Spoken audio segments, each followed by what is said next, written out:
찬송을 들으니까 정신이 버쩍나네요. 우리 잠깐 같이 기도드리겠습니다. 자비로우신 우리 아버지 하나님, 일주일 동안 하나님 말씀을 배울 수 있게 해주신 것을 감사합니다. 또 많은 사람들을 주님 품으로 인도해 주시고 또 영혼이 구원함에 이를 수 있도록 역사해 주신 것을 감사합니다. 이번 전도 집회에 동참할 수 있는 기회를 주시고 주의 복음을 위해서 같이 협력하며 수고하게 해주신 것을 감사합니다. 이 시간 주 성령께서 함께 해주시고 주 안에서 올바른 신앙생활이 무엇인지를 생각할 수 있는 시간 되도록 도와주시고 이 말씀이 우리 심령 속에 새겨지도록 역사해 주옵소서. 다 30배, 60배, 100배 결실하는 귀한 삶을 살 수 있도록 역사해 주시고 도와주옵소서.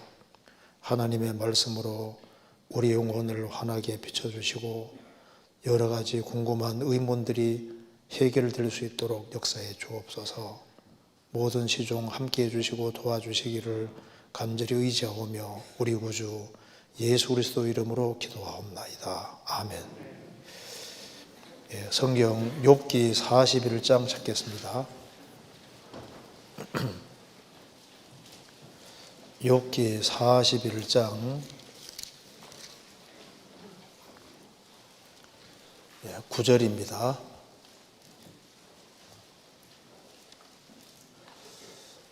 41장 9절 제가 읽겠습니다. 잡으려는 소망은 헛것이라 그것을 보기만 하여도 낙담하지 않겠느냐. 아무도 그것을 격동시킬 용맹이 없거든 능히 나를 당할 자가 누구냐. 누가 먼저 내게 주고 나로 갚게 하였느냐. 온 천하에 있는 것이 다 내 것이니라. 또 한 군데 찾겠습니다. 이사야 27장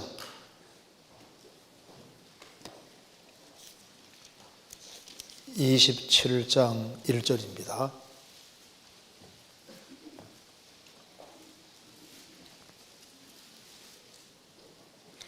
(27장 1절) 제가 읽겠습니다.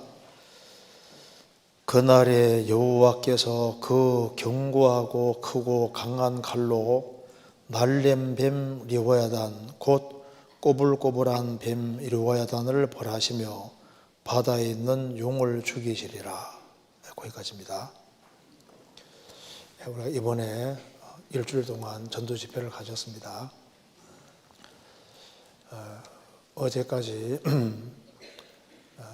목사님께서 복음을 충분히 말씀하셨기 때문에 오늘은 우리가 계속적으로 배우던 욥기 41장 중심으로 좀 말씀을 드려보도록 하겠습니다. 그래서 지금 욥기 41장 여기 이제 9절부터 11절 말씀을 중심으로 해서 그 능히 나를 당할 자가 누구냐 이 제목으로 좀 말씀을 드려보도록 하겠습니다. 여기 욥기 41장에 나와 있는 내용은 리호야단 용에 대한 말씀인데요. 욥기 41장에 그 악어라고 이렇게 되어 있는데 원어에는 리호야단으로 되어 있습니다. 그래서 이게 이사야 27장 1절에 그날에 여호와께서 그 견고하고 크고 강한 칼로 날렘 뱀 리호야단은 문문대로 써놓은 겁니다. 이제 보통 여기 어떤 성경에는 꼬불꼬불하게 되어 있는데 원어대로 썼단 말입니다. 리호야단 곧 꼬불꼬불한 뱀 리호야단을 벌하시며 바다에 있는 용을 죽이시리라. 용 3번 밑에 악어라고 했죠. 우리나라 성경에는 용을 악어라고도 번역했다는 겁니다. 욥기 41장에 나와 있는 악어는 리워야던 용을 말하는 겁니다. 이거 잠깐 봅시다. 여기에 이제 성경에 이제 히브리 말로 리워야단, 헬라 말로 드라곤입니다. 드라곤 많이 들어보셨죠? 드래곤, 용입니다. 용. 그래서 욥기 41장은 그 용에 대한 말씀입니다. 근데 하나님께서 용에 대해서 말씀하시면서 우리에게 아주 중요한 교훈을 이야기해 주고 있습니다. 근데 욥기 41장의 용은 그냥 용이 아니라 활용, 불 뿜는 용입니다. 실제로 불을 뿜는 용이 있었던 거예요. 조금 이따 배우겠습니다. 그런데 이제 하나님이 이제 리워야단 용에 대해서 이렇게 말씀하시면서 우리에게 이런 말씀하고 있습니다. 욥기 41장 보시겠습니다. 41장 9절. 자보려는 소망은 헛것이라 그것을 보기만 하여도 낙담하지 않겠느냐. 불을 뿜는 용, 실제로 옛날에 살았습니다. 조금 이따 상세 묘사를 한번 보여드리겠습니다. 그래서 과거에 이 바다에 정말 용이 다녔었는데 그 불을 뿜는 용이 다닐 때 용이 얼마나 강한지 화살을 쏘고 작살을 쏘고 창으로 찌르고 해도 죽일 수가 없었던 거예요. 그 용에 대해서 말씀하시면서 용을 잡으려는 소망은 헛것이라 그것을 보기만 해도 낙담하지 않겠느냐. 우리가 악어 앞에서도 무섭잖아요. 사자 앞에서도 무섭습니다. 호랑이 앞에서도 무서운데 이 공룡 앞에서도 얼마나 위압감을 느끼겠습니까? 그런데 그 불을 뿜는 무시무시한 용 앞에 선다는 건 설 때 그걸 뭐 잡으려는 소망은 늘 것이고 보기만 해도 낙담하지 않겠느냐. 그렇게 말씀하시면서 10절입니다. 10절 같이 읽겠습니다. 아무도 그것을 격동시킬 용맹이 없거든 능히 나를 당할 자가 누구냐. 욥은 그 당대 가장 재산도 많고 존경받는 사람이고 하나님도 제일 잘 섬기는 사람인데 어느 날 10명의 자녀가 죽고 재산 전체가 날아가고 몸 전체가 병이 들었습니다. 너무너무 마음에 고통이 되니까 나는 하나님과 변론하고 싶다. 하나님만 만나고 싶다. 따지고 싶다. 이런 얘기를 했던 겁니다. 그래서 그러면서 마치 하나님이 불의가 있는 것처럼 그런 뉘앙스로 말했기 때문에 하나님 말씀하시기를 야 너는 의롭고 나는 불의하냐? 그렇게 말하면서 주제 파악을 하라고 말씀하시면서 너 나하고 직접 한번 얘기해 보고 싶다고 했지. 그럼 너 자신 있냐? 그럼 용 앞에 한번 서봐. 그 앞에 서기만 해도 주눅이 딱 들 텐데 너가 나 앞에 서서 나하고 변론하고 싶다고? 그게 아주 자기 주제를 파악하지 못하고 있다고 말씀하신 겁니다. 그러면서 용을 보기만 해도 낙담하지 않겠느냐. 아무도 그것을 격동시킬 용명이 없거든 능히 나를 당할 자가 누구냐. 영역본에는 스탠드 어게인스트입니다. 그러니까 하나님을 대항해서 설 수 있는 사람이 누구겠느냐. 마치 하나님이 잘못한 것처럼 말하면서 따지는 식으로 그렇게 할 수 있는 사람이 있겠느냐. 없다고 주님 말씀하신 겁니다. 사람이 하나님이 만드신 피조물 앞에서도 두려움을 느낍니다. 천둥 번개 앞에서도 두려움을 느끼는 것이 인생입니다. 어떤 사람은 아주 대굴과 같이 아주 큰 고래, 죽은 고래 옆에서도 압도감을 느끼고 아주 굉장히 위축되고, 그리고 고래가 너무너무 큰데 죽었는데 불구하고 굉장히 겁이 나더라고 합니다. 제가 러시아에 갔을 때 러시아 생트페테르부르크에 가면은 그 박물관이 하나 있는데 동물 박제 박물관입니다. 가이드 해주시는 분이 들어갈 때 제발 놀라지 말으라고 마음을 진정시키라고 합니다. 그래서 도대체 뭘 얘기하려고 하면서 마음을 진정시키라 할까? 들어가면 보는 순간에 입이 딱 벌어지는 거예요. 와! 고래가, 죽은 고래 박제를 만들어 놨는데 얼마나 큰지요. 요나 그 속에 들어가면 뛰어놀겠더라고. 얼마나 큰지. 그래서 와, 정말 크다 이 생각이 들더라고요. 그러니까 이제 고래 뼈만 갖다 놔도 그렇게 압도되는 거예요. 여기 살아있는 용 앞에 선다면 얼마나 무섭겠습니까? 그런 하나님이 만들어 놓으신 지극히 작은 피조물 앞에서도 두려움을 느끼는 인생인데, 하나님과 겨뤄보겠다고 하고 하나님께 불의가 있는 것처럼 말하면서 하나님과 다투고 싸우려고 하는 사람은 어리석은 사람이라는 걸 여기서 말해주고 있는 겁니다. 성경 전도서 6장입니다.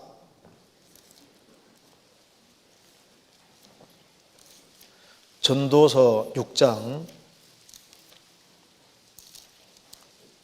10절.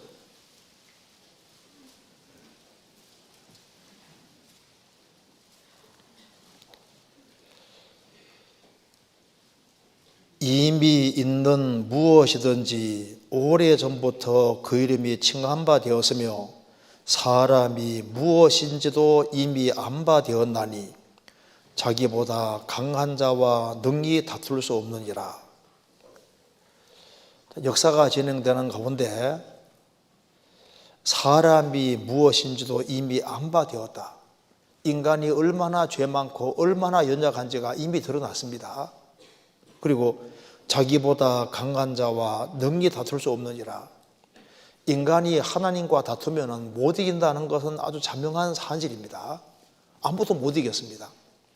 그럼에도 불구하고 지금도 자기 죄의 파악을 하지 못하고 하나님과 겨루고 싸우려는 사람이 있는 거예요. 성경은 3,500년 전부터 기록되기 시작해 1900년 전에 완성이 되었습니다. 그리고 이제 역사 속에서 성경과 싸운 사람들이 많이 있었는데 번번이 패했습니다. 아무도 못 이겼습니다.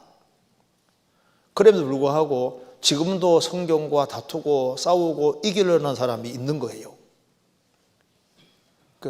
안 될 걸 알면 포기를 빨리 하는 것이 지혜로운 겁니다. 욥기 15장.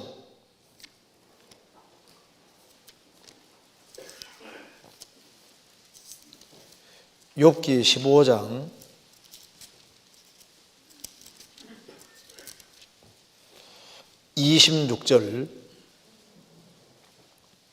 26절 같이 읽겠습니다. 그는 목을 굳게 하고 두터운 방패로 하나님을 치려고 달려가나니 됐습니다. 인간이 타락하면 이런 짓을 하는 겁니다. 이 타락한 인간은 목을 굳게 하고 하나님 앞에 겸손할 줄 모르고 목을 굳게 하고 두터운 방패로 하나님이 공격해도 막아낼 수 있다고 생각하는 거예요.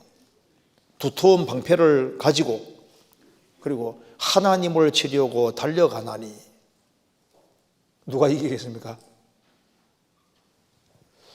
제가 한 번은 여름에 공부를 하고 있는데 모기가 자꾸 성가시게 굽니다. 제가 이렇게 처음에 이렇게 했거든요.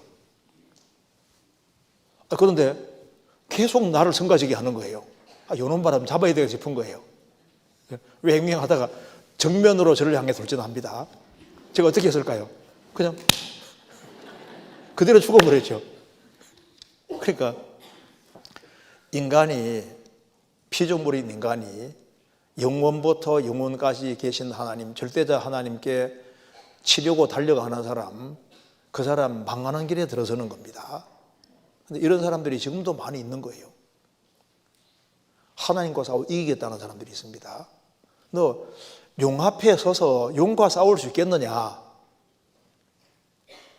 용 앞에서도 벌벌 떨고 낙담할 텐데 너가 하나님 앞에 서서 하나님과 겨루어 이길 수 있겠느냐? 착각하지 마라. 그렇게 말씀하시는 겁니다. 사무엘상 2장입니다.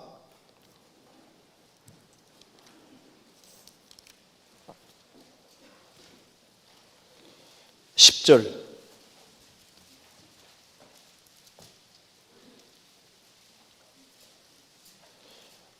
사무엘상 2장 10절 410페이지입니다.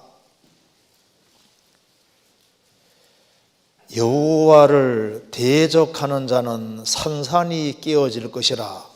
하늘 우레로 그들을 치시리로다. 여기까지 봅시다. 여호와를 대적하는 자는 산산이 깨어질 것이라. 하늘 우레로 그들을 치시리로다. 이제 박살 난다 그 말입니다. 아주 엄청난 큰 바위가 있는데 내 머리가 튼튼하다고 하면서 그 아주 큰 거대한 바위에 달려 들어가서 머리 쾅 박는 사람 어떻게 될까요? 자기 머리 깨져버립니다. 여호와를 대적하는 자는 산산이 깨어질 것이라. 하늘 우레로 그들을 치시리로다. 얼마나 무서운 말입니까? 이번에 집회를 듣는 가운데 하나님 말씀 앞에 항복한 사람은 그 지혜로운 사람이었던 겁니다. 이사야 45장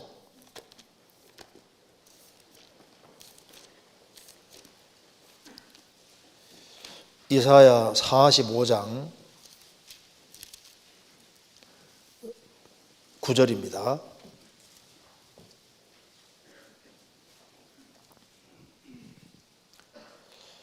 (1022페이지) 질그릇 조각 중 한 조각 같은 자가 자기를 지으신 자로 더불어 다툴진대 화 있을진저 진흙이 토기장이를 대하여 너는 무엇을 만드느냐 할 수 있겠으며 너의 만든 것이 너를 가리켜 그의 손이 없다 할 수 있겠느냐? 질그릇 조각 중에 한 조각 같은 인생이 자기를 지으신 하나님으로 더불어 다툴진대 화가 있을진저. 하나님과 다투고 싸우고 대항하는 사람은 화가 있다. 진흙이 토기장이를 대해서 너는 무엇을 만드느냐 할 수 있겠느냐? 너의 만든 것이 너를 가리켜 그는 손재주가 없다, 손이 없다 이렇게 말할 수 있겠느냐? 지음받은 피조물은 하나님과 다툴 것이 아니고 하나님께 부탁을 해야 되는 겁니다. 11절 이스라엘의 거룩하신 자 곧 이스라엘을 지으신 여호와께서 가라사대 장래 일을 내게 물어라. 또 내 아들들의 일과 내 손으로 한 일에 대하여 내게 부탁하라.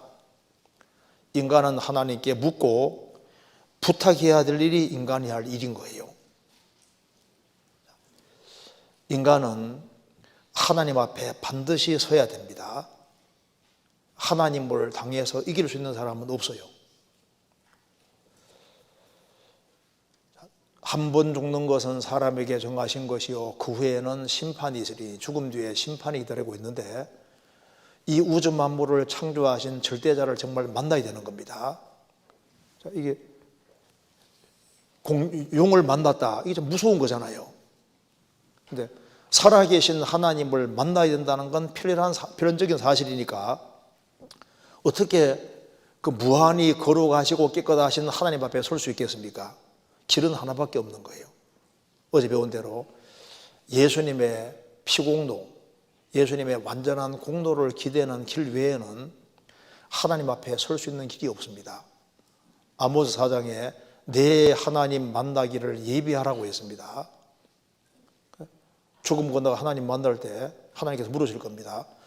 너가 천국 올 수 있는 근거를 얘기해봐라. 근거를. 우리 공로를 의지해서는 설 수 없습니다. 오로지 주님의 대속의 피를 의지하는 사람만 하나님 계신 곳에 당당히 들어갈 수가 있는 겁니다. 성경 히브리서 10장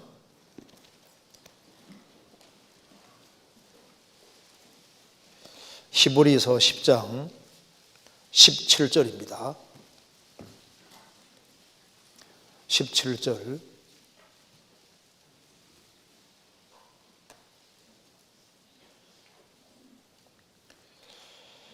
또 저희 죄와 저희 불법을 내가 다시 기억지 아니하리라 하셨으니 이것을 사하셨은즉 다시 죄를 위하여 제사 드릴 것이 없느니라. 그러므로 형제들아 우리가 예수의 피를 힘입어 성소에 들어갈 담력을 얻었나니. 성소에 하나님이 계신데 어떻게 하나님께 들어갈 수 있느냐? 우리가 예수의 피를 힘입어 성소에 들어갈 담력을 얻었다.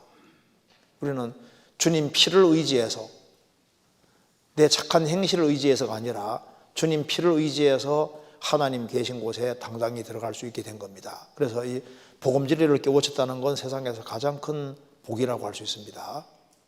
성경 다시 보시겠습니다. 욥기 41장입니다.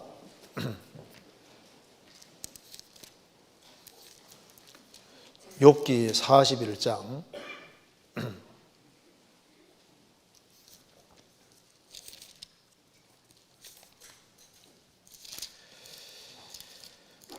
'그러면서 그 뒤에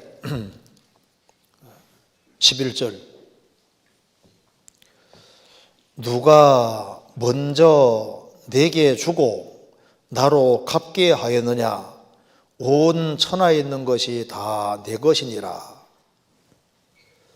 자, 구원을 받기 전에는 도대체 내가 어디서 와서 어디로 가는지를 몰랐습니다. 근데 이제 구원을 받고 나면은 11절을 확실히 깨닫게 됩니다. 누가 먼저 하나님께 주고 하나님께로 갚게 하였느냐? 그런 사람은 없다는 겁니다. 온 천하에 있는 것이 다 내 것이니라. 이 우주 만물을 하나님이 창조하셨고 하나님에 의해서 이 우주 만물이 유지가 되고 있고, 그러니까 출처가 하나님이고, 그리고 전부 다 하나님께로 돌아간다는 걸 깨닫게 됩니다. 그래서 누가 먼저 하나님께 주고 하나님께로 갚게 하였느냐? 그럴 사람은 없습니다. 왜? 온 천하에 있는 것이 다 내 것이니라. 로마서 11장 찾겠습니다. 로마서 11장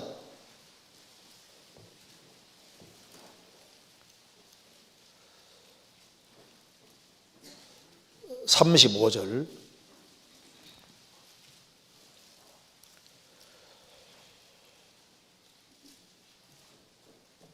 256페이지입니다. 35절 누가 주께 먼저 드려서 갚으심을 받겠느냐? 그런 사람 없다는 겁니다. 먼저 하나님께 드릴 수 있는 사람은 없어요. 왜? 전부 다 하나님께로서 나왔으니까. 그래서 그럴 사람 없다고 말하면서 이는 만물이 주에게서 나오고 주로 말미암고 주로 말미암아 존재하고 주에게로 돌아갑니다. 영광이 그에게 세세 있으리로다. 아멘. 모든 것은 하나님께로부터 나왔고 하나님으로 말미암아 존재하고 모든 것이 하나님께로 돌아가니까 먼저 하나님께 드리고 하나님이 빚져서 갚는 그런 일은 없다 그 말입니다. 먼저는 하나님께로부터 우리가 받는 겁니다. 그래서 성경에 중요한 구절 하나 보겠습니다. 고린도전서 4장입니다. 고린도전서 4장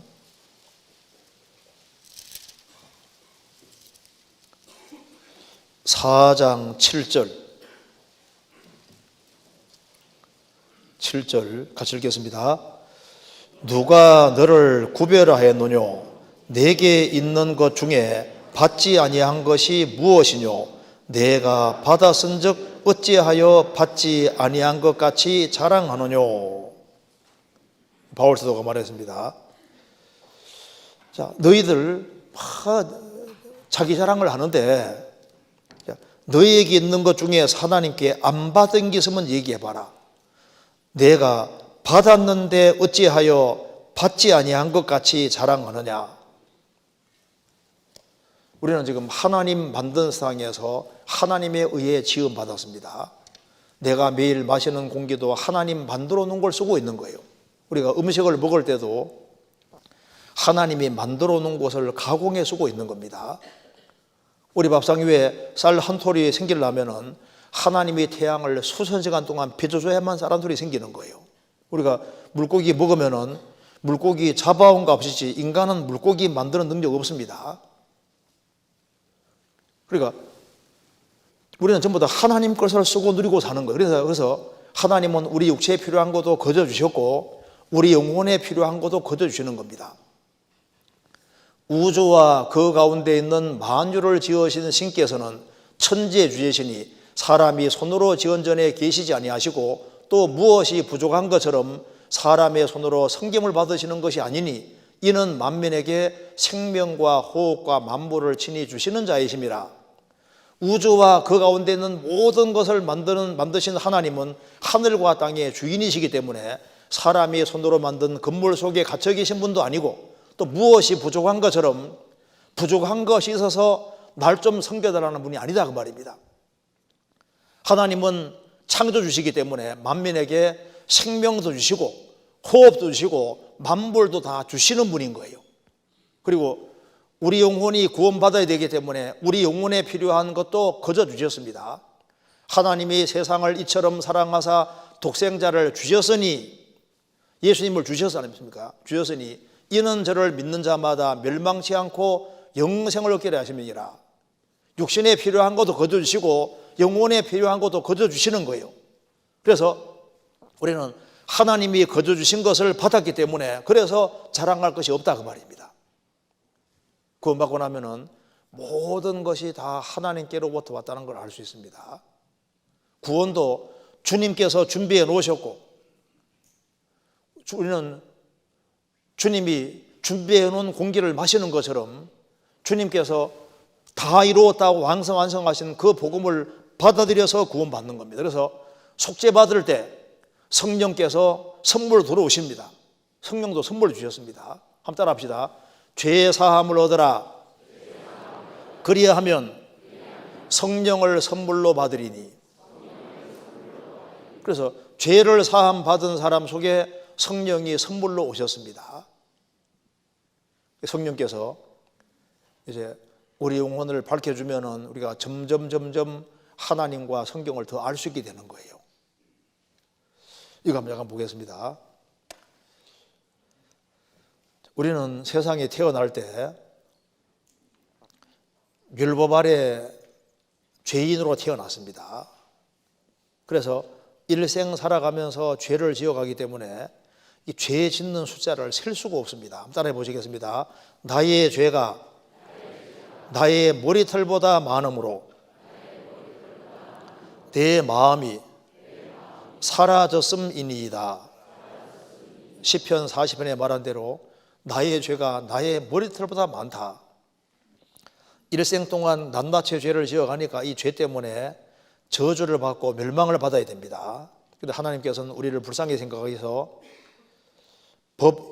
율법 위에 계신 하나님께서 시간 속에 들어오셨습니다. 이분이 바로 예수님이고 예수님이 십자가에서 그 보배로운 피를 흘림으로 우리 낱낱의 죄값을 영원히 지불해 주셔서 우리를 무죄자, 죄 없는 사람으로 만들어 주셨습니다. 이것만 해도 감사한데 예수님은 우리 대신 세상에 오셔서 율법을 완전하게 다 지키고 사셔서 죽으시고 부활했으니까 예수님은 우리 의가 되셨고 우리 대신 말씀을 다 지켜주셔서 우리 의가 되셨습니다. 그래서 의가 되셨습니다. 그래서 예수님을 믿는 사람은 죄 없을 뿐 아니라 예수님이 성경을 다 지켜주셨기 때문에 우리를 성경을 완전히 다 지킨 사람으로 간주해 주십니다. 그래서 너는 무죄자다, 죄 없단 말이고 의롭다는 말은 성경 다 지킨 사람으로 간주해 주시고 율법을 다 지킨 사람처럼 간주해 주신다는 겁니다. 이것만 해도 감사한데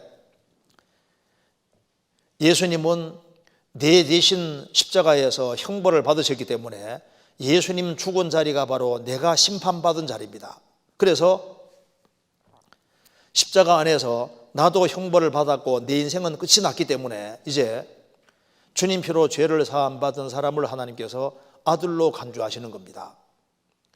그래서 이제 성경에서 정말 놀라운 말씀이 바로 이 아들이라는 말씀인데요. 너는 무죄자다, 너는 의롭다, 이거보다 훨씬 더 큰 말이 너는 내 아들이다. 그래서 구원받은 사람, 죄 사함 받은 사람은 하나님이 아들로 간주하십니다. 그래서 이제 하나님 아버지 하면 아버지가 오냐 이제 기도가 됩니다.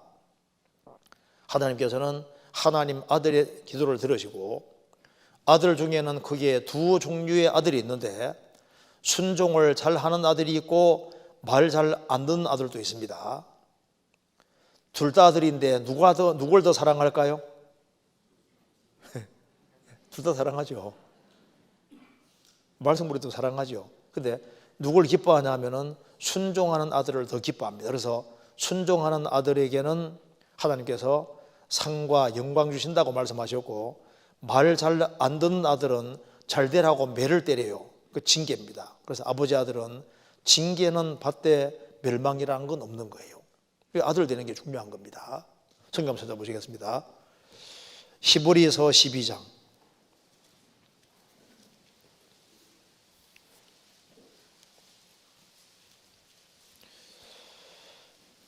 12장 5절입니다.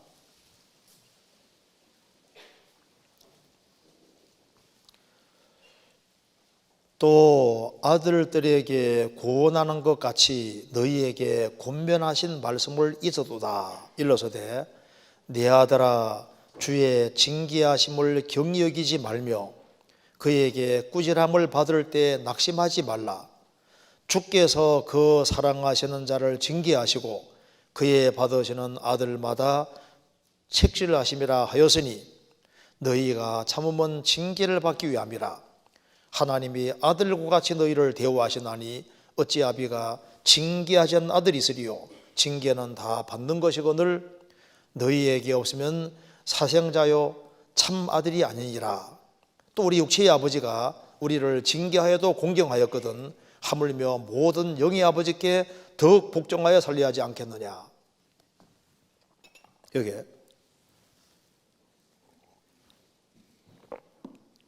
내 아들아, 구원받은 사람을 하나님 아들로 간주하십니다.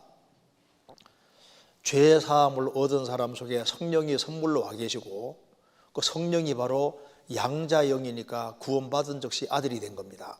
그래서 내 아들아 주의 징계하심을 가볍게 여기지 마라. 하나님이 징계할 때 때리려면 때리시오 하는 식으로 해서 격교로 가면 안 된다고 말입니다. 징계를 가볍게 여기지 말고 꾸지람 받을 때 낙심하지 마라. 하나님께 꾸지람 받았다고 해서 징계 받았다 해서 낙심하지 말아라. 사랑해서 징계한다는 걸 알아라는 겁니다. 주께서 그 사랑하시는 자를 징계하시고 그의 받으시는 아들마다 책질하심이라 하였으니 아들마다라 그랬죠. 하나님 아들은 정말 징계라는 게 있어요. 아버지가 남의 집 자식은 내버려둬도 자기 아들은 아버지가 징계하는 거 있습니다. 자라나는 과정 속에서 엄마 아버지에게 꾸중 들은 적 있죠? 맞은 적도 있죠? 아마 있을 거예요. 하나님은 우리를 아들과 똑같이 대접하시기 때문에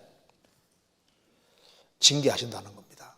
그래서 주께서 그 사랑하시는 자를 징계하시고 그 다음 잘 보십시오. 그의 받으시는 아들마다 책질을 하심이라 하였으니, 자, 책질은 아플까요 안 아플까요? 얼만큼 아플까요? 자, 너무 격결로 가면 아주 크게 혼나는 수가 있습니다. 어떤 사람은요, 하나님 말씀 벗어나면 자기가 혼날 줄 알고도 격결로 가다가 아주 크게 얻어맞는 수가 있습니다. 그래서 그의 받으시는 아들마다 책질을 하심이라 하였으니 너희가 참으면 징계를 받기 위함이라. 하나님이 아들과 같이 너희를 대우하시나니, 우리가 아들이니까 아들로 대접하시는 거예요. 어찌 아버지가 징계하지 않은 아들이 있으리요. 징계는 답니다. 다 받는 것이거늘 너희에게 없으면 사생자요 참 아들이 아니니라. 내가 격결로 가는데 잘못 살아가는데 아무 징계도 없어요. 그건 사생자라는 증거고 참 아들이 아니라는 증거라는 겁니다. 어느 아버지가 자식이 격결로 가는데 내버려 둘 리가 없잖아요. 분명히 간섭합니다. 사랑하니까. 그래서 하나님 아들은 하나님이 건실하게 징계하십니다. 그래서 또 우리 육체의 아버지가 우리를 징계하여도 공경하였거든. 아버지가 나를 꾸중해도 공경하잖아요. 하물며 모든 영의 아버지께 더욱 복종하여 살려야 하지 않겠느냐. 하나님은 우리 영혼의 아버지입니다. 그래서 자녀로 태어나면 제일 먼저 배워야 될 것이 뭘까요? 영어 수학일까요? 순종일까요? 순종. 그래서 제일 자녀가 자라가면 제일 중요한 게 부모 말에 순종하는 거잖아요. 그처럼 하나님 아들이 해야 될 제일 필요하고 중요한 것이 바로 순종입니다. 순종. 제가 문제 한번 내보겠습니다. 아버지가 심부름 시킨다. 첫째, 말로 할 때 한다. 두 번째, 조금 얻어맞고 한다. 세 번째, 끝까지 버텨서 쫓겨난다. 몇 번째입니까? 1번. 하나님 말씀하시면 네 하면 이게 제일 좋은 거예요. 간단한 거예요. 그러니까 사랑하니까 징계하는 겁니다. 여기 봅시다. 그리고 이제 아버지 아들이 살아가는 가운데 큰 잘못을 저질렀을 때는 아버지가 이제 크게 징계하는데 그 아버지 앞에 살아가며 수시로 잘못하는 게 생길 수 있잖아요. 그러면 아버지 앞에 아버지가 잘못했습니다. 자백입니다. 아버지 잘못했습니다.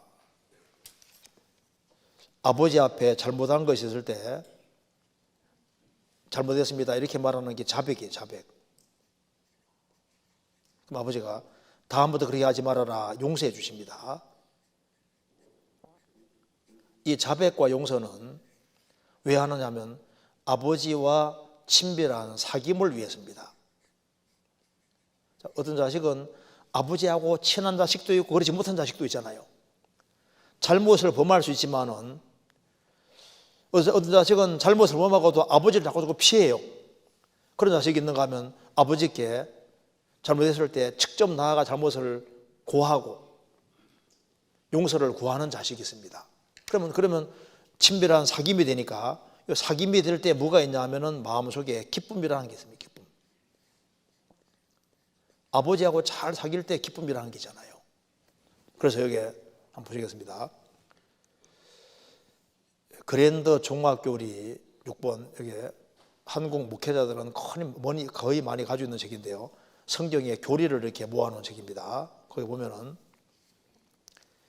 이미 의롭다함을 얻은 성도들이 반복적으로 회개하는 것은 하나님의 심판의 형벌을 받지 않기 위해서입니까? 하는 질문입니다.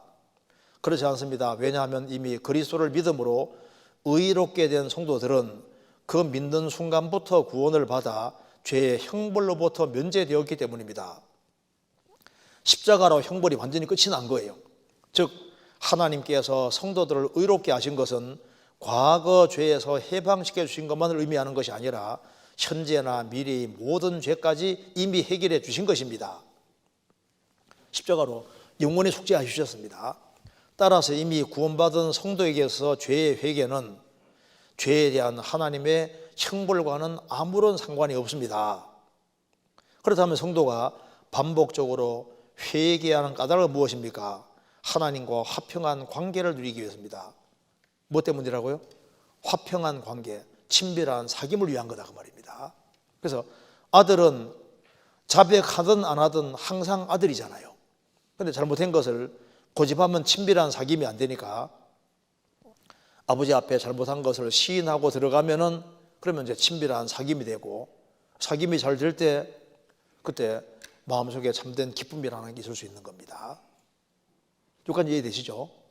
자, 그러면 여기 봅시다. 이제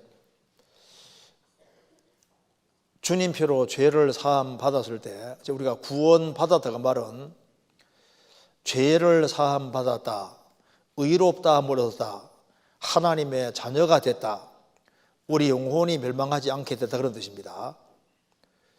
한번 따라해 보시겠습니다. 믿음의 결국 곧 영혼의 구원을 받음이라. 자, 베드로전 1장에 말한 대로 믿음의 결국 곧 영혼의 구원을 받음이라. 우리가 구원받았다는 것은 죄를 사함 받았다, 의롭게 됐다, 하나님의 자녀가 됐다, 우리 영혼이 멸망하지 않게 됐다 그런 말입니다. 그러면 여기 한 사람이 죄를 사함 받을 때 성령께서 영 속에 들어오셔서 주와 판단 한 영이 됩니다. 그리고 이제 성령님은 우리 속에 이제 보종으로 들어오셨기 때문에 이제 한 번 구원을 받은 사람 속에 성령은 안 나가세요. 그래서 에베소서 1장, 고린도서 1장, 고린도서 5장 보면은 성령님이 보정이라고 했습니다. 그래서 주님 피로 구원받은 사람은 이제 영원히 멸망하지 않게 해주셨는데, 이제 구원을 받은 사람에게 소마라는 부분이 있고 사르커스라는 부분이 있는데, 소마는 몸이고 사르커스는 죄의 기질입니다. 우리가 죄를 사함 받았다는 것은 죄값이 지불됐는데, 죄값이 지불돼도 이 죄의 기질이 없어진 게 아니에요.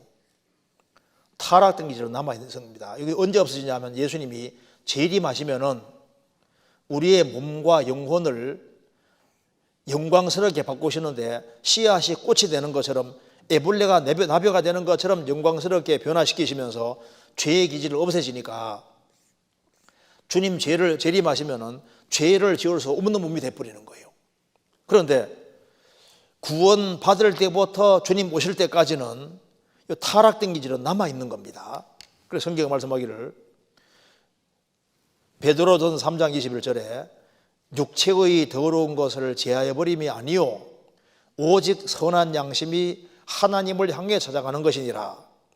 구원을 받은 사람도 육체의 더러운 것, 이 타락된 기질이 없어진 게 아니에요. 속에 남아 있습니다.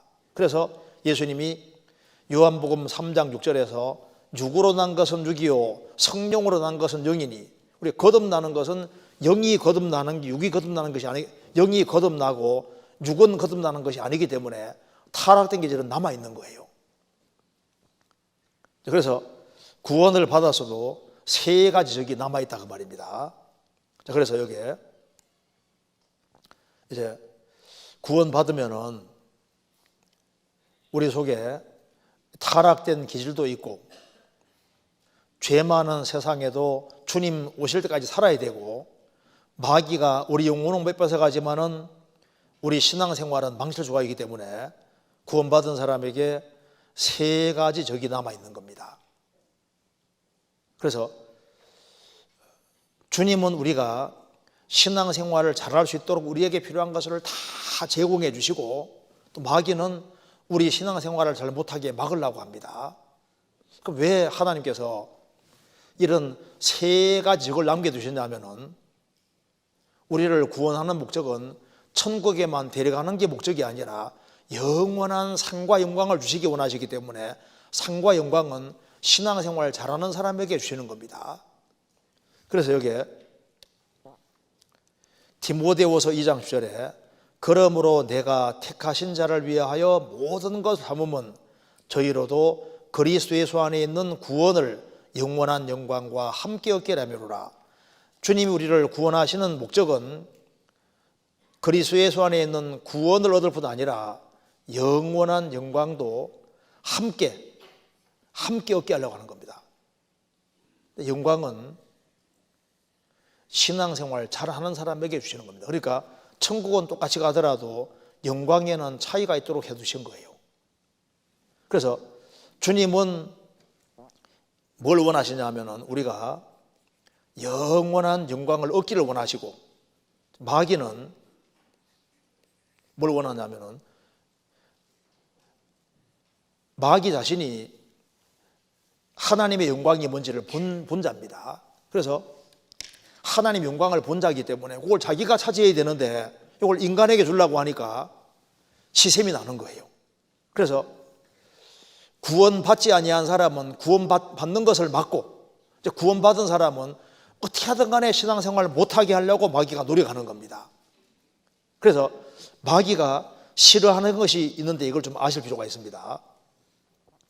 이 마귀가 싫어하는 것 아주 꼭 기본적으로 세 가지 꼭 알 필요 있습니다. 마귀가 뭘 싫어하냐면은 예수님의 피공도 의지하는 것을 이걸 제일 싫어해요. 피공. 그래서 마귀가 교회 다니는 거 안 막습니다. 마귀는요, 교회 안 다니는 사람이 이렇게 말합니다. 야, 너 교회 다닐 필요 없어. 하나님 같은 건 안 계셔. 걱정하지 마라. 성경은 종교 경전에 불과해. 인간이 진화됐다는 소리 못 들어봐서? 사람은 죽으면은 연기처럼 싹 사라지는 거야. 그러니까 뭐 영혼 구원 이런 거 신경 쓰지 마, 이렇게 마귀가 속입니다. 교회를 다니겠다는 사람에게는 마귀가 말합니다.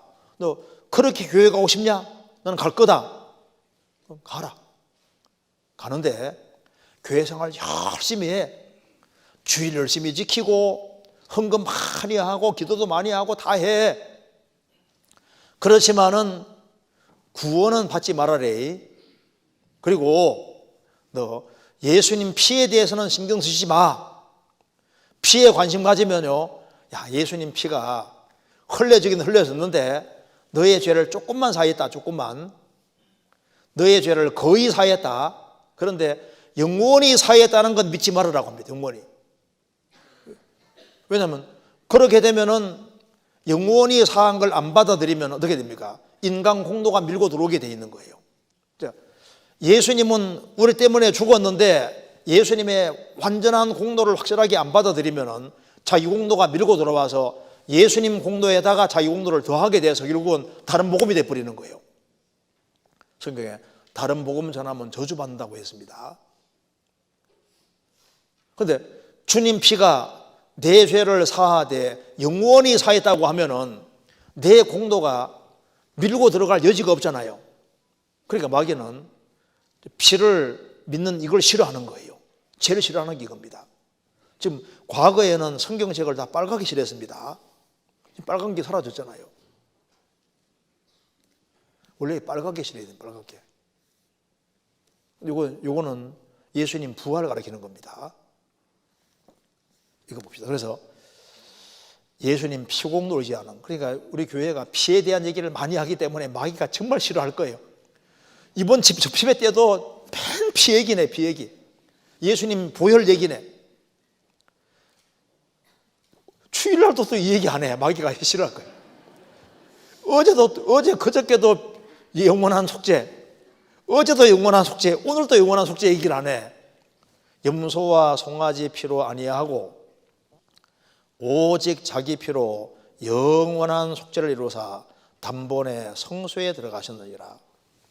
염소와 송아지 피는 대속죄일의 피인데 이 피는 1년 동안 짓는 죄를 사했습니다. 예수님은 염소와 송아지 피가 아닌 자기 피로 영원한 속죄를 이루셨다.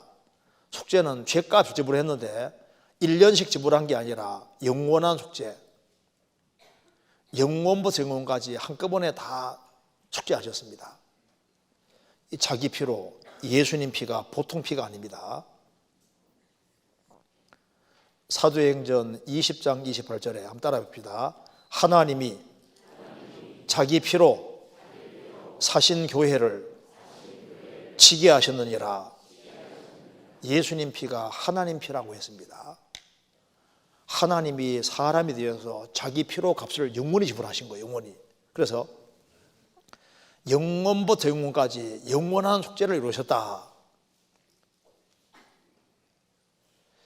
나의 모든 죄는 과거, 현재, 미래 죄로 구성되어 있는데 예수님은 과거 죄도 속죄해 주시고 현재 죄, 미래 죄도 속죄해 주셨습니다.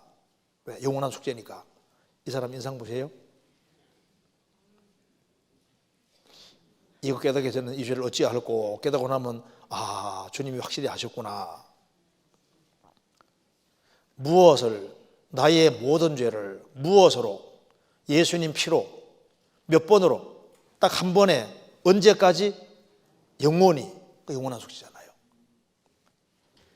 주님이 나의 죄를 사하셨는데 어떤 사람은 꼭 이런 사람이 있습니다. 반만 사했다. 또 어떤 사람 이런 사람이 있습니다. 꼭 이런 사람이 있어요. 아, 요거 하나는 못 사했다. 꼭 이런 사람이 있거든요. 그러니까 마귀는 야, 너의 죄를 99.9999% 사했는데 다 사한 건 아니다. 이렇게 말하려고 합니다. 주님은 한 번으로 영원한 속죄. 100%입니다. 주님이 다 이루신 거 다. 그래서 나의 과거, 현재, 미래 모든 죄를 예수님이 피로 지불하셨는데 이 예수님 피공로를 얘기를 하는 걸 마귀가 싫어하는 거예요.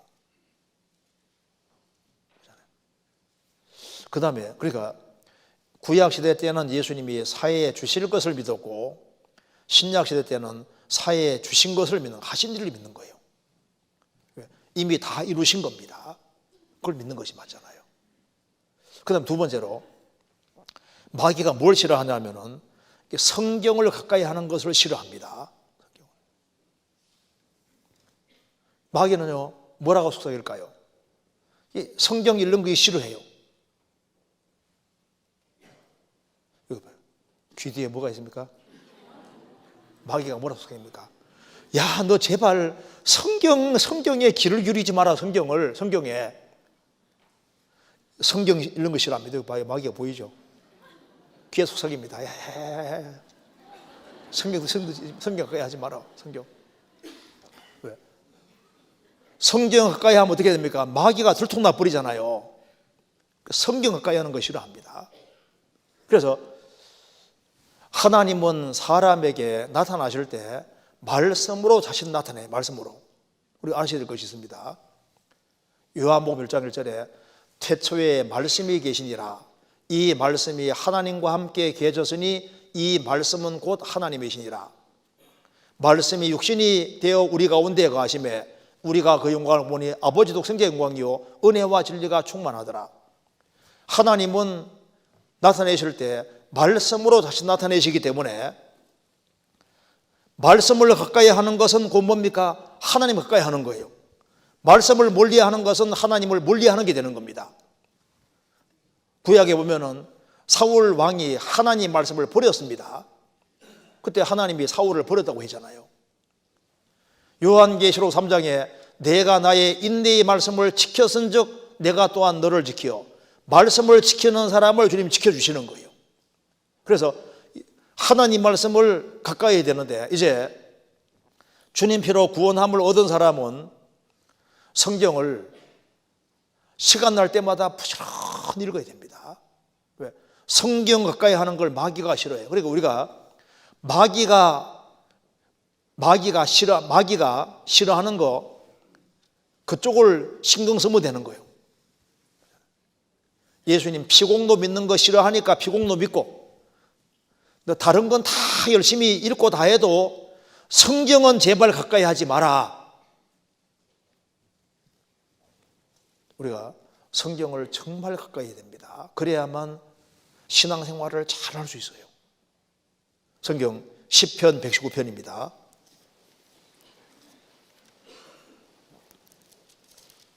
시편 119편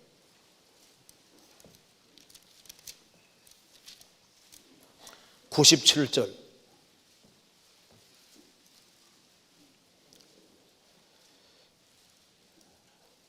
내가 119편 97절입니다. 내가 주의 법을 어찌 그리 사랑하는지요. 내가 그것을 종일 묵상하나이다. 주의 계명이 항상 나와 함께하므로 그것이 나로 원수보다 지혜롭게 하나이다. 내가 주의 증거를 묵상함으로 나의 명철함이 나의 모든 스승보다 성하며 주의 법도를 지킴으로 나의 명철함이 노인보다 성하니이다. 내가 주의 법을 어찌 그리 사랑하는지요. 우리가 왜 성경을 사랑하게 되냐면 성경의 주제가 바로 예수님이잖아요. 주님이 우리를 죽기까지 사랑하셨습니다. 성경이 뭐냐? 이게 러브레터, 사랑의 편지입니다. 사랑의 편지. 그래서 성경을 가까이 하는 사람, 그 사람은 하나님께서 지혜롭게 만들어 주십니다. 주의 증거를 묵상함으로 나의 명철함이 나의 모든 스승보다 성하며 주의 법도를 지킴으로 나의 명철함이 노인보다 성하니이다. 성경은 가장 나이를 많이 잡수신 분이 써주신 겁니다. 그렇잖아요. 뭔가를 배우려면은 가능하면 대가에게 배우는 것이 좋은 거예요. 대가에게. 조각할 때도 조각을 제일 잘하는 사람이 있다면 그 밑에서 배우는 게 좋잖아요. 그림도 마찬가지입니다. 우리가 정말 지혜를 배워야 되는데 참된 지혜는 대학에서 배우는 게 아니에요. 성경은 하나님 말씀이기 때문에 성경을 가까이 하는 사람, 성경을 주야로 묵상하는 사람, 그 사람은 정말 지혜롭게 됩니다. 왜? 성경은 정답을 말하기 때문에 그런 거예요.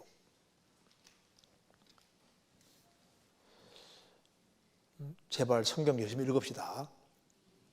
그 성경은 이제 속독하는 방법도 있고 정독하는 방법도 있고 묵상도 있는데 사실은 묵상이 참 좋다고 할 수 있습니다. 그러니까 이제 속독은 성경 빨리 읽는 건 뭐와 똑같냐면은 경치 구경할 때 자동차 몰고 다니면서 그냥 구경하는 것도 같은 거예요. 빨리 몰고 가는 것도 같은 겁니다. 정독은 차를 천천히 몰고 가면서 경치 구경하는 것도 같은 거예요. 그런데 묵상은 뭐냐 하면은 쫙 차 몰고 가다가 경치 좋은 장면이 있으면 그 딱 차 세워가지고 차를 세운 상태에서 그 경치를 계속 뚫어지게 바라볼 때 그 묵상이 되는 겁니다. 그 성경을 읽어 나가는 가운데 이건 좀 성경이 정말 중요하다 싶으면 거기에 머물러서 오랫동안 시간을 들일 때 그게 묵상이 되는 거예요. 그래서 내가 매일 성경 읽어 가는 가운데 한 곳에 이건 내가 꼭 이거 확실히 알아야 되겠다 싶은 거 있으면 거기에 멈추고 시간을 충분히 들으면서 읽고 또 읽고 또 읽고 또 읽고 하면 그게 묵상이 되는데 그런 것을 매일 하나씩만 확실하게 해도 365일 되면은 365군데를 잘 알게 되는 거예요. 그런 속에서 같이 말씀 배우면 이제 그 사람 영혼에 아주 힘이 있게 되는 거예요. 그래서 이 성경을 가까이 하는 것을 마귀가 막는 겁니다. 그리고 이제 이거 봅시다. 그리고 세 번째, 그 다음에 마귀가 싫어하는 게 뭐냐 하면은 주님이 세우신 참 교회에 연결되는 이거 막는 거예요. 그래서 야, 너 이제 구원받으면 됐지. 또 왜 교회에 연결되려고 하냐, 교회. 교회 연결되는 것을 마귀가 싫어합니다. 왜? 연결이 되어서 주님께로부터 공급받으면은 너와 네 집이 구원받게 되고 다 통해서 30명, 60명, 100명이 구원받을 것이 뻔하니까 너는 구원받으면 돼서 네 편한 대로 살아. 꼭 교회 연결될 필요 없어. 그렇게 마귀가 속이는 겁니다. 마귀는 교회 연결되려고 하면요 총 공격을 해서 무슨 핑계 대서라도 교회 연결되지 못하게 만들려고 하는 거예요. 왜냐하면 주님이 세우신 교회에 연결이 되면은 그 사람이 하나님의 공급받아서 그 사람 신앙이 자라게 되고 그러면 그 사람이 집안 식구들을 가만두겠습니까? 주 예수를 믿어라 그리하면 너와 내 집이 구원받으리라는 말씀대로 집안 식구들이 구원받게 되고 친구들이 구원받게 되고 주변에 많은 사람들이 구원받게 되고 그래서 한 알의 밀알이 죽으면 열매 많이 맺는 것처럼 많은 사람이 구원받을 것이 뻔하니까 마귀가 그걸 막는 거예요. 요한복음 15장 보겠습니다.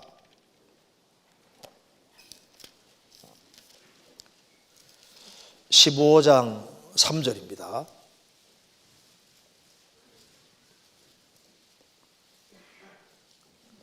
(3절)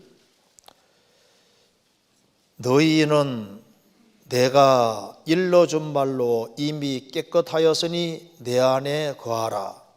나도 너희 안에 거하리라. 가지가 포도나무에 붙어있지 아니하면 절로 과실을 맺을 수 없음 같이 너희도 내 안에 있지 아니하면 그러하리라. 나는 포도나무여 너희는 가지니 저가 내 안에 내가 저 안에 있으면 이 사람은 과실을 많이 맺나니 나를 떠나서는 너희가 아무것도 할 수 없음이니라. 너희는 내가 일러준 말로 이미 깨끗하였으니 내 안에 거하라. 나도 너희 안에 거하리라. 내 안에 거하라. 우리를 깨끗게 해주시고 구원해 주신 주님께서 우리에게 명령하신 겁니다. 내 안에 거하라. 나도 너희 안에 거하리라. 가지가 포도나무에 붙어 있지 아니하면 절로, 이 구절이 중요합니다. 저절로 열매 돋나니. 구원도 하나님의 능력으로 된 것처럼 신앙생활도 저절로 붙어 있으면은 저절로 열매 맺는 거예요. 붙어 있지 아니하면 절로 과실을 맺어서 없음 같이, 과실을 맺어서 없음 같이 너희도 내 안에 있지 아니하면 그러하리라. 근데 잘 보십시오. 나는 포도나무요, 너희는 가지니. 우리는 가지입니다. 가지. 저가 내 안에, 내가 저 안에 있으면 뭘 하는 게 아니라, 있으면 이 사람은 과실을 많이 맺나니 나를 떠나서는 너희가 아무것도 할 수 없음이니라. 마귀가 이걸 아는 거예요. 그걸 아니까 주님은 포도나무고 구원받은 사람은 가지로 연결되어 있으니까, 연결되면은 공급만 받으면 열매 맺힐 테니까 그걸 막으려고 하는 거예요. 이거 한번 보시죠. 그래서 나는 포도나무여 너희는 가지니. 구원받은 사람은 가지입니다. 저절로. 그러니까 있으면은 과실을 많이 맺는다. 있으면. 포도나무 가지 역할은 붙어 있는 책임입니다. 공급 잘 받으면 돼요. 그래서 교회를 알아야 되는데, 베드로가 얘기했습니다. 주는 그리스도시요 살아계신 하나님의 아들이시니이다. 이렇게 말할 때 예수님 말씀했습니다. 내가 이 반석 위에 내 교회를 세울 것이다. 예수님은 왜 오셨냐 하면은 교회를 세우려고 오셨습니다. 내 교회를 세울 것이다. 어디에? 이 반석 위에. 이 반석이 누굽니까? 주는 그리스도시요 살아계신 하나님의 아들이시니다. 이게 반석입니다. 항상 여호와는 나의 반석이시니. 여기도 반석은 예수님 말합니다. 그러니까 베드로 사도가 성령의 도우심으로 예수가 그리스도라는 걸 확실히 깨달았는데 그거 위에 교회가 세워지는 거예요. 그래서 구원받은 사람 위에 주님 교회가 세워지는 겁니다. 그래서 양떼가 교회인데 하나님이 자기 피로 사신 교회, 그러니까 주님 피로 값주고 산 것은 건물이 아니잖아요. 구원받은 사람들이 바로 교회입니다. 그래서 고린도에 있는 하나님의 교회, 곧 그리스도 예수 안에서 거룩하여지고 성도라 부르심을 입은 자들, 교회는 에클레시아인데 빼어낸 무리, 구원받은 무리를 여기에 교회라고 하는 겁니다. 그래서 아굴라와 브리스가가 부부인데 부부 집에 있는 교회, 집에 구원받은 무리가 모였던 겁니다. 눈바와 그 여자의 집에 있는 교회, 눈바라는 여자 집에 구원받은 식구들이 모였습니다. 그러니까 교회는 건물이 아니라 사람들이 교회인 거예요. 주님 피로 구원받은 사람들이 모인 무리가 교회입니다. 그래서 에베소 1장에 또 만물을 그 발 아래 복종하게 하시고 그를 예수님을 만물 위에 교회의 머리를 주셨느니라. 교회는 그의 몸이니 만물 안에서 만물을 충만케 하시는 자의 충만이라. 그러니까 주님은 만물 위에 교회의 머리입니다. 그러니까 만물이 있으면은 만물 위에 교회가 있고 교회의 머리가 바로 예수님이에요.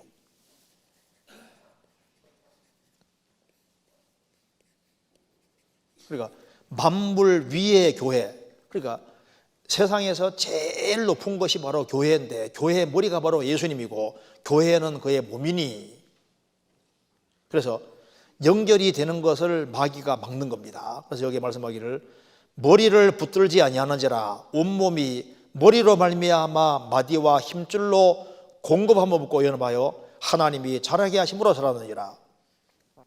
주님은 머리고 교회는 몸이기 때문에 공급을 받으면 자라는 거예요. 너희는 그리스도의 몸이요 지체각 부분이라. 그래서 포도나무 가지는 붙어있는 책임입니다. 그래서 교회는 몸이니까 여기에 주님은 교회의 머리이시고 교회는 몸입니다. 우리는 지체의 각 부분이니까 가지로 붙는 것은 몸에 딱 붙는 거예요. 바꿔 말하면은 에클레시아, 주님 피로 모인 무리가 교회니까, 주님은 교회의 주인으로 계시고 두루 역사하시니까 주님 몸된 교회에 딱 연결되어 있는 거, 연결되어 있으면은 주님께로부터 공급받아 저절로 열매가 맺으니까, 마귀는 뭘 원하냐면은 제발 여기에 너는 연결되지 말어. 마귀가 이걸 원하는 겁니다. 연결되지 말어. 지체로 연결될 필요가 뭐가 있냐? 너는 떨어져. 구원받은 무리 가운데 연결되지 말어.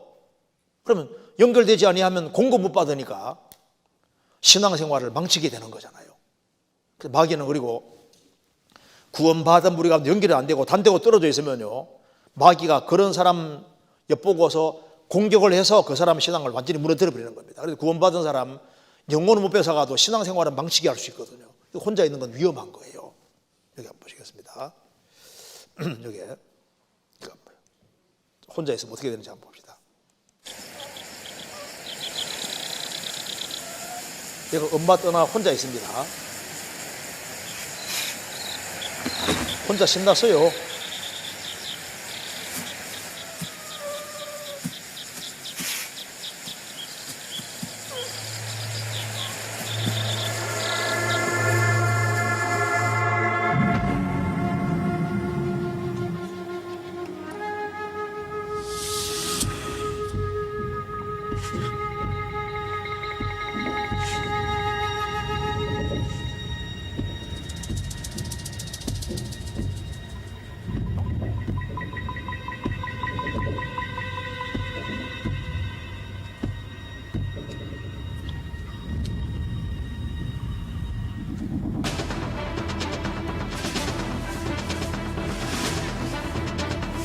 아유, 혼자 놀잖아요. 재밌게.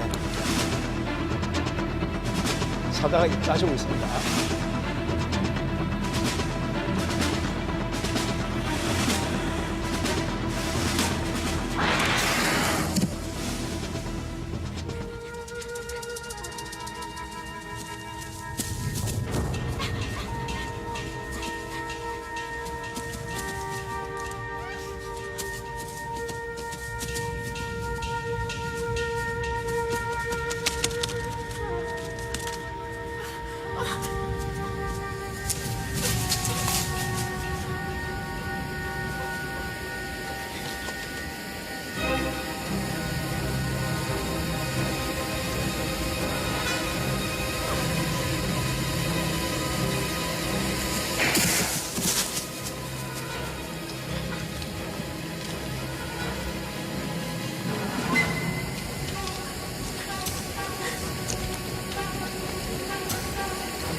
만나는 거라니까요. 그러니까 아이고 멀리 떠나면 안 되겠구나, 이거 확실히 알아야 되잖아요. 자, 여기에 그러니까 이제 구원을 받고 난 다음에는 구원받은 무리가 중요하다는 거 알아야 됩니다. 예수님이 요한복음 10장에서 말씀하시기를 또 이 우리에 들지 아니한 다른 양들이 내게 있어 내가 인도하여야 할 터이니 저희도 내 음성을 듣고 한 무리가 되어 한 목자에게 있으리라. 양은 단독 행동하는 게 아닙니다. 항상 목자가 무리 지어서 인도하는 거예요. 한 무리가 되어 한 목자에게 있으리라. 우리가 천국 갈 때까지 한 무리가 되어서 그렇게 해서 천국까지 가는 겁니다. 제가 러시아에 전도 갔을 때 우리 블라디카프카스에 우리 교회가 있습니다. 거기에 이제 전도를 마치고 시간이 있어서 코카서스 산으로 한번 꼭 가야 된다고, 그래서 여기에서 이제 가게 됐는데요. 가다가 신기한 장면을 봤습니다. 3,500마리 양이 쫙 내려오는데 그 사이를 통과해서 올라갔거든요.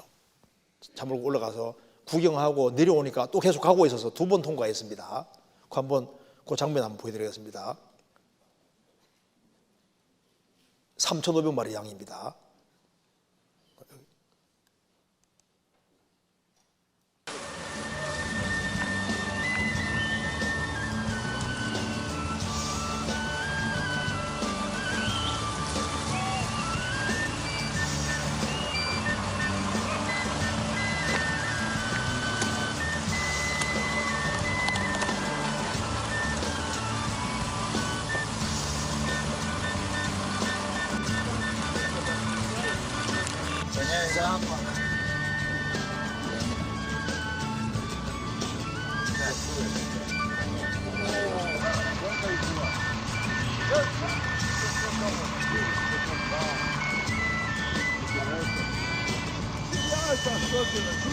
여기 봅시다. 진짜 많죠.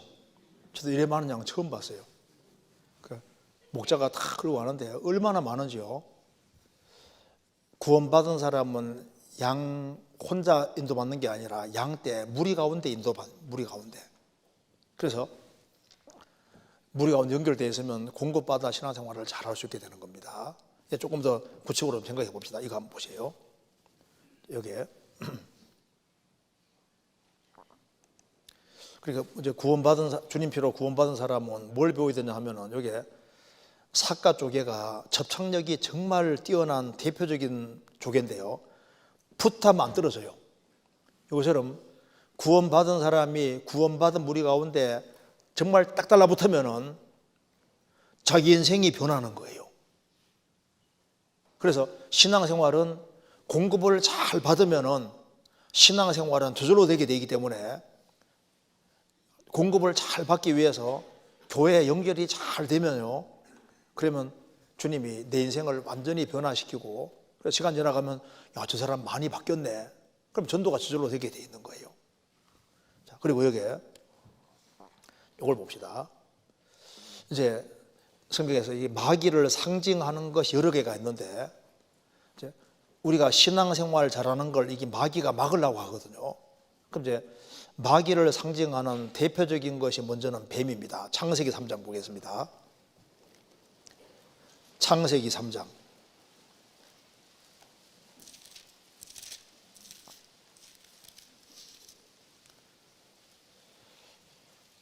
3장 1절. 여호와 하나님의 지으신 들짐승 중에 뱀이 가장 강교하더라. 뱀이 여자에게 물어 가로되 하나님이 참으로 너희더러 동산 모든 나무의 실과를 먹지 말라 하시더냐?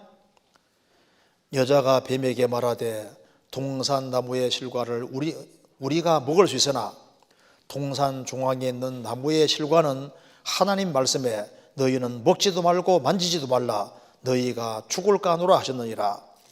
뱀이 여자에게 이르시되 너희가 결코 죽지 아니하리라. 여호와의 지으신 들짐승 중에 뱀이 가장 강교하더라. 자, 뱀 특징이 뭔지 아시죠? 이거 한번 봅시다. 뱀은 특징이 혓바닥이 갈라져 있습니다. 왜 하나님이 이렇게 혀를 갈라놨을까요? 뱀의 혀를 갈라놓은 이유가 뭐냐 하면은 마귀는 거짓말장이라는 걸 확실히 알아라는 겁니다. 하나님께서는 말씀했습니다. 선악과 먹는 날에는 정령 죽으리라고 했잖아요. 마귀 뭐라 했습니까? 여기 뱀 벼에 마귀가 있습니다. 너희가 결코 죽지 아니하리라. 거짓말했잖아요. 마귀의 기본 특징이 뭐냐면 마귀는 거짓말을 최고로 잘하는 자가 마귀인 거예요. 마귀는 이제 마귀가 거짓말하면 어떻게 되는 겁니까? 참말이 되는 거예요. 물론 잘 이해 못하는 것 같은데 마귀는 했다면 거짓말하는 거니까 마귀가 거짓말하면 어떻게 되는 겁니까? 참말하게 되는 거예요. 무슨 말이 되세요? 성경 찾아봅시다. 요한복음 8장.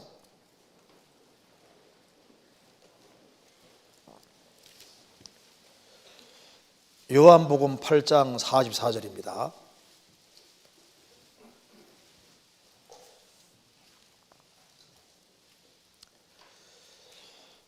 너희는 너희 아비 마귀에게서 났으니 너희 아비의 욕심을 너희도 행하고자 하느니라.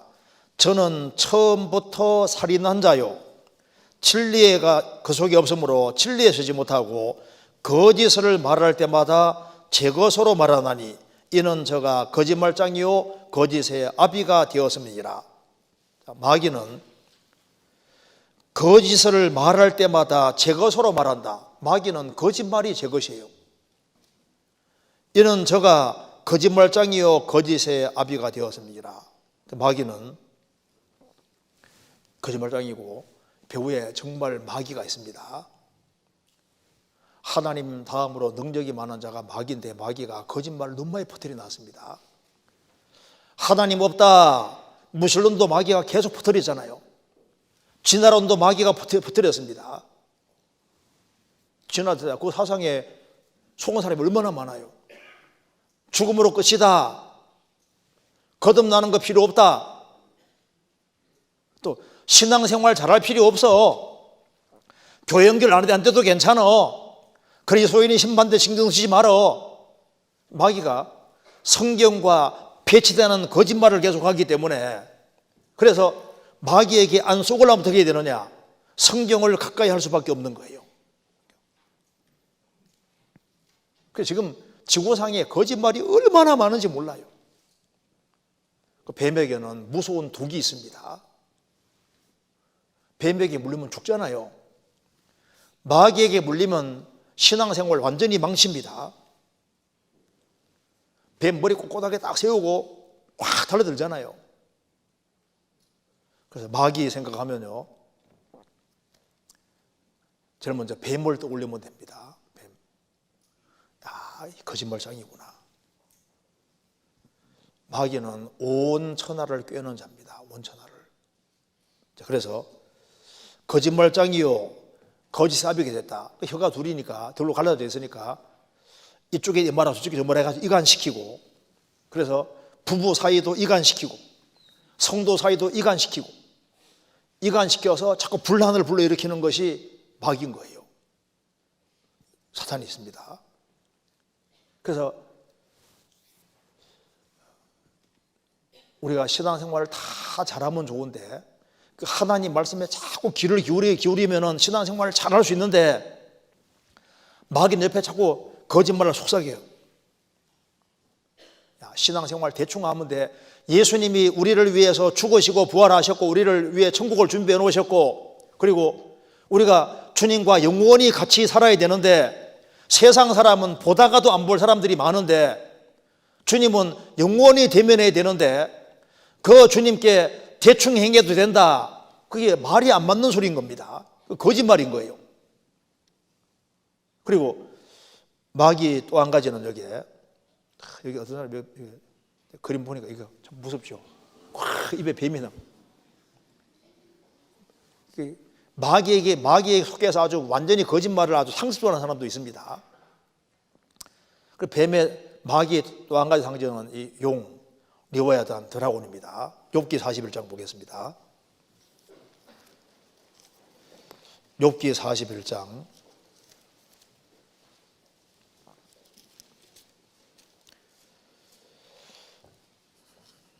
12절.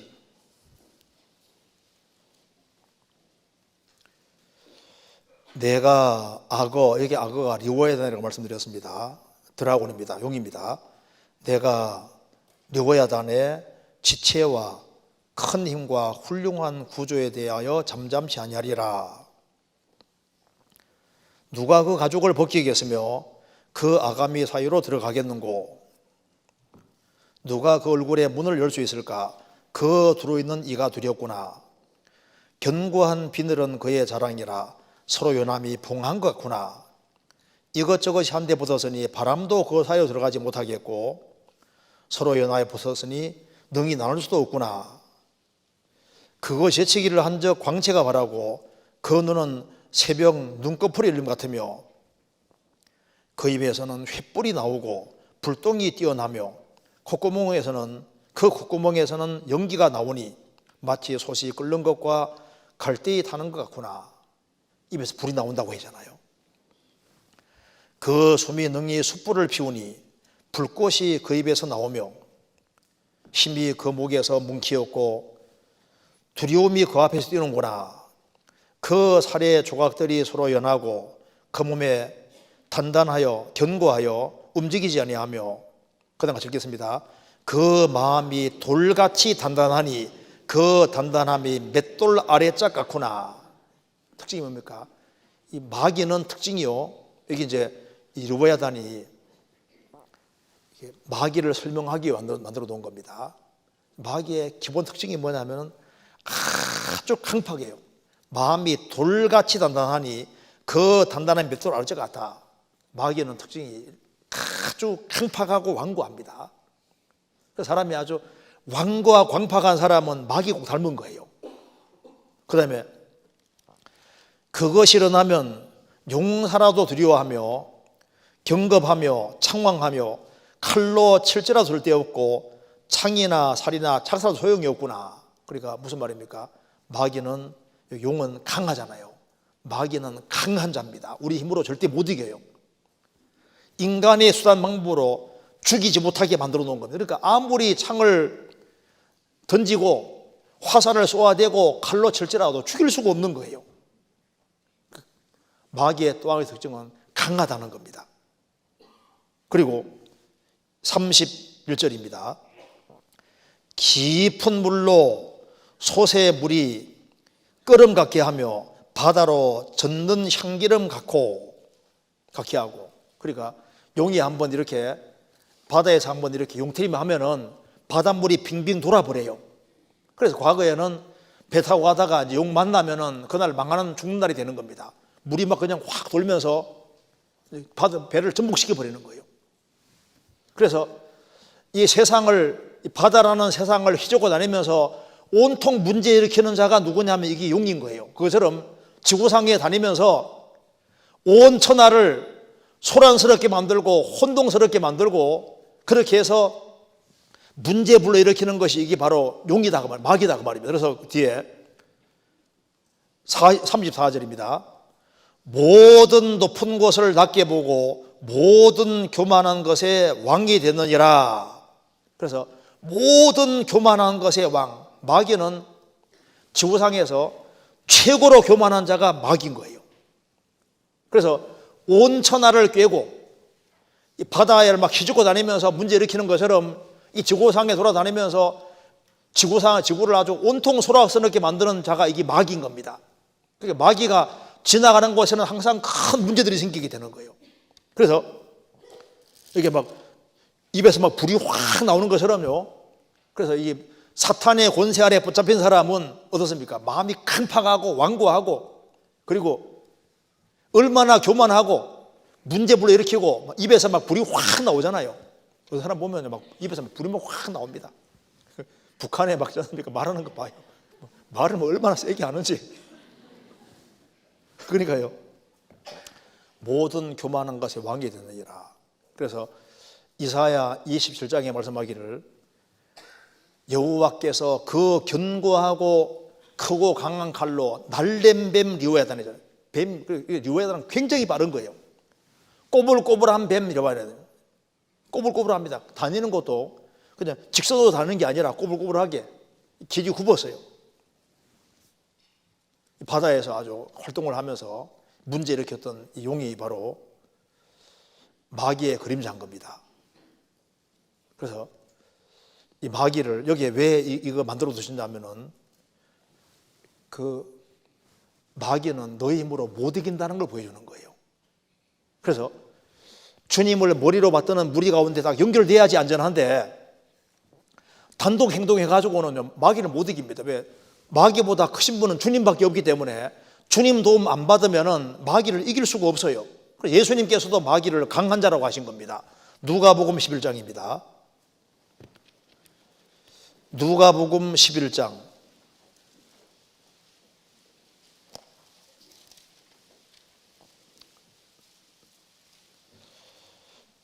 21절.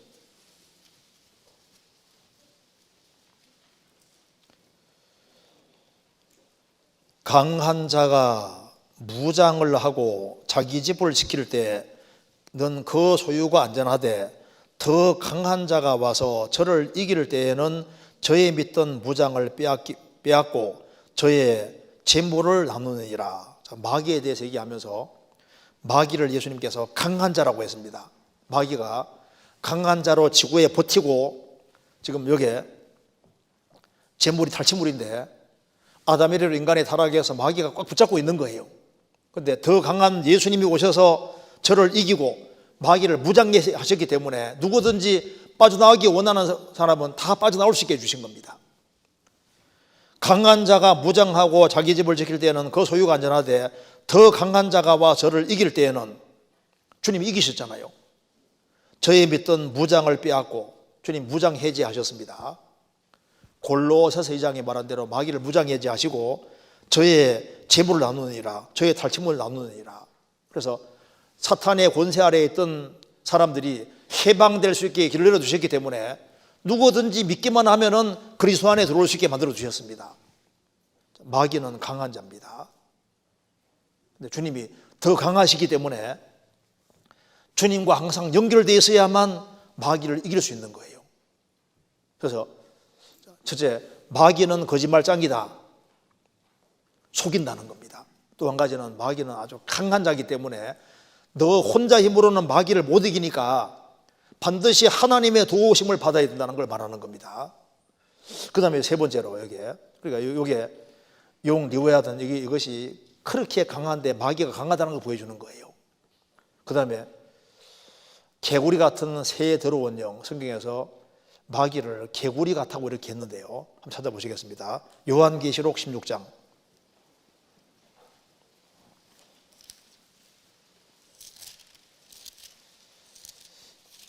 요한계시록 16장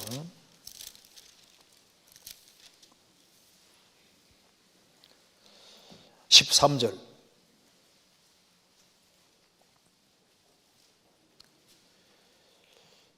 또 내가 몸에 개구리 같은 새의 더러운 영이 용의 입과 짐승의 입과 거짓 선자의 입에서 나오니 저희는 귀신의 영이라. 이적을 행하여 온 천하 임금들이 가서 하나님 곧 전능하신 이의 큰 날의 전쟁을 위해 그들을 모으더라. 16절. 새 영이 히브리어로 아마겟돈이라는 곳으로 왕들을 모으더라. 앞으로 이렇게 마지막 전쟁을 바라면서 개구리 같은 새의 더러운 영이 나온다. 그래서 이게 악령이 사람들 마음 부추겨서 마지막 전쟁을 벌이게 해서 인류가 거의 전멸하도록 한다고 말입니다. 그때 여기에 개구리 같다고 했습니다. 개구리. 왜 개구리 같아 했을까? 개구리는 잘 잡아먹잖아요. 그런데 왜 개구리 같아 했을까? 이거 잠깐 봅시다. 개구리 소리 오랜만에 한번 들어봅시다.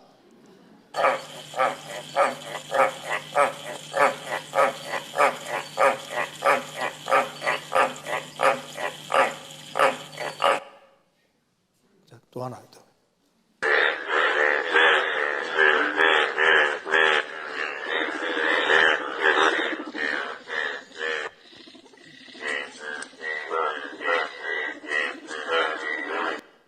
개구리 보면 무슨 생각납니까?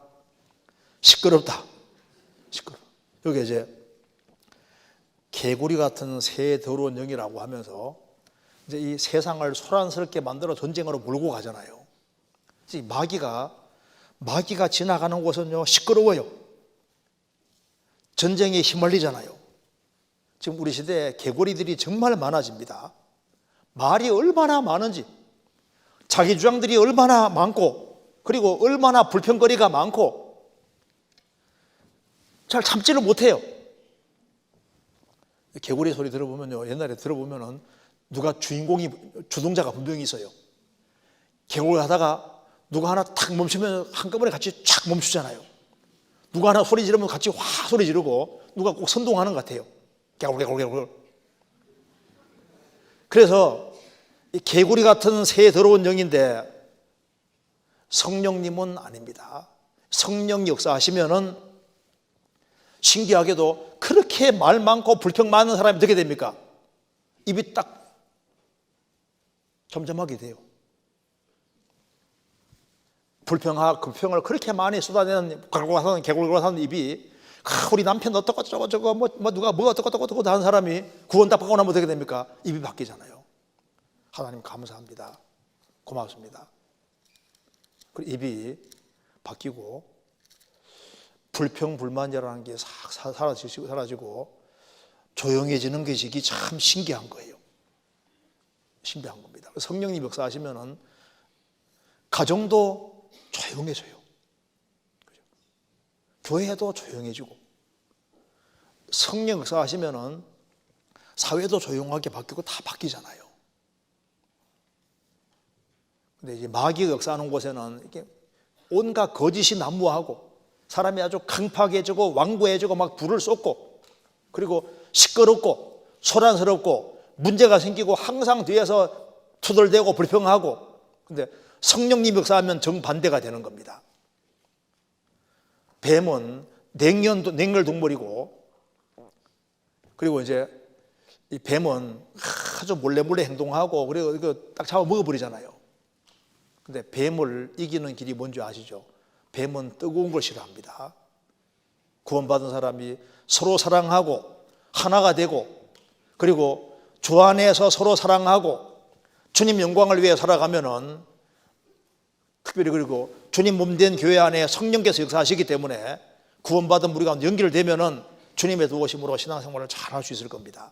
그래서 오늘 여기가 많이 있는데 일단 시간이 좀 지났기 때문에 오늘 여기까지 말씀드리고, 또 다음 기회에 또 자세히 말씀드리도록 하겠습니다. 같이 기도하시겠습니다. 자비로우신 우리 아버지 하나님, 저희들을 주의 보배로운 피로 구원해 주신 것을 감사합니다. 사탄의 권세 아래에서 저희들을 건져주시고, 또 주님 몸된 교회 안에서 주님의 공급을 받으며 신앙생활을 하게 해주신 것을 감사합니다. 우리의 사랑하는 가족들, 친척들, 이웃들에게도 이 귀한 복음을 증거할 수 있도록 도와주시고 우리 모두를 귀하게 사용해 주옵소서. 이번 집회를 위해서 같이 수고한 그 모든 손길에 주님이 크신 은혜와 사랑으로 함께 해주시고, 새로 구원받은 모든 분들도 일일이 주님이 거룩한 손으로 붙잡아 주옵소서. 우리 구주 예수 그리스도 이름으로 기도하옵나이다. 아멘. 찬송 같이 부르시겠습니다. 찬송가 183장입니다.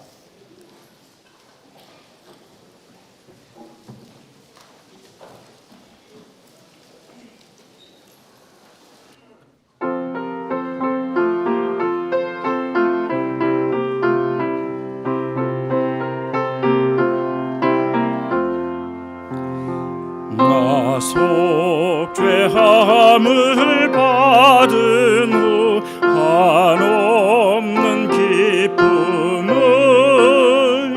다 헤아릴 수 없어서 늘 찬송합니다. 나